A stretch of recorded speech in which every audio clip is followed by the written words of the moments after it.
Yaani kwa wakati huu hakutakiwi mwana Yanga kuwa na kipaumbele kingine chochote zaidi ya Jumamosi. Yaani kama ingetokea unataka kufunga ndoa Jumamosi, unatakiwa uisitishe kwanza. Uje kwanza Benjamin Mkapa, twende makundi, Jumapili kaoe. Yaani kusiwe na jambo lolote la kumchanganya mwana Yanga kuelekea Benjamin Mkapa. Na ndiyo maana jana ifanyika maamuzi magumu sana baada ya viongozi wa matawi, wazee wetu kutuma hizo jumbe za kuomba viongozi bana tueni viingilio kwenye hii mechi. Ilikuwa maamuzi ambayo viongozi mwanzoni walisema hapana. Lakini wakajenga hoja kwa kuna ground nyingi pale. Bao unajua hapa tuna jambo tukalipambanie tuende kwenye makundi huko kuna hela nyingi.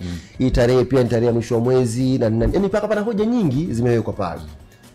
Lakini pointi ya msingi ambao waliisema, hii mechi inamhitaji mwana Yanga mwenye hali ya chini, mwana Yanga mwenye hali ya kati, mwana Yanga mwenye hali ya juu kiuchumi. Hii ni mechi yao wote. Wanatakiwa wa Benjamin. Tusimwache mtu nyuma. Kwa sababu umuhimu wa hii mechi Mwenyezi Mungu aepushe. Kama nilivyosema, katokea bahati mbaya hawa kina uchizi hawa kaleta uchizi wao pale kwa Mkapa. Tukawa tumetolewa. Audhu billahi minashaitani rajim. Tukawa tumetolewa. Shekhe, sisi wiki hii kutoka Jumamosi tuliofungwa na Silva. Tumeishi maisha ya kujificha ficha, maisha ya kupokea maneno ya kibehi, maneno ya kifedhuli